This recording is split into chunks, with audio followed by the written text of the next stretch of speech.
So One Piece chapter 1159 just went live, and we got a lot to unpack, so let's get to it. To start off, cover story, I'm so tired of Yamato, please get this trash character off the screen. Chapter starts in RIP to the GOAT Dom Marlin. It appears he's been killed and Shaki's been kidnapped.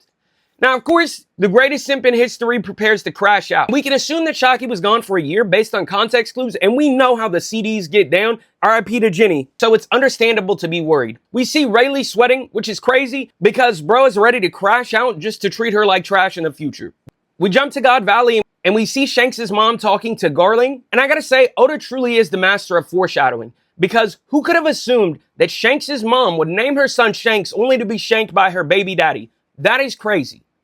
We see the Marines make landfall, and we see a young Dragon. Now, people are overhyping this moment, acting like Dragon did something phenomenal, as if bro wasn't shaking in his boots at the idea of shooting Tranks. But hey, I guess that's what you do when you have a whole future ahead of you doing nothing but looking east. But then we see the GOAT, the icon, the king, the legend himself, Big Bird, Big News, Big Extorter Morgans, extorting CP0. Now that is aura. News breaks out about Shaki being at God Valley, and it's a scramble. Rox is going based on his own intentions, but of course, the Gold Simper Pirates have to move, because if they don't, who will? Because Roger moves, Garp moves. Honestly, this is a perfect layout of what's happening in this chapter. We see Rox run into Harold, the biggest bum in history, and explain to him that his name is not Rox, but it's actually Davy. So, that theory about the will of D being the will of Davy, that ship has sailed. At this point, D could mean Dellinger, Doofenshmirtz, or Dookie Man. Who knows? But I'm gonna throw something at the wall and see what sticks, and then say I told you so in the future. Of course, they get into it, and Rox blows this bum ship up. Now, a lot of you are gonna cope and say that Harold held back and did it on purpose. Nah, look at the anger in their faces. Harold lost like the fraud he is.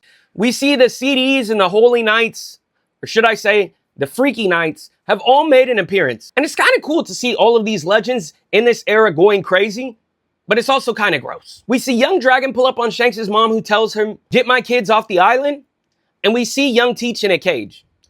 And then, of course, the announcer announces that they have not only a Buccaneer to hunt, but the Davy clan as well. Now, I will say I have seen people jump to the illogical conclusion, and somehow Rayleigh beat Garling and Mihawk over Rayleigh, so Mihawk over Rayleigh over Garling. I don't know how you get to this conclusion, but hey, we'll see. All I know is, right now, Oda is cooking with gas. That's it for today, and I'll see you later with something else to nerd out about. Peace!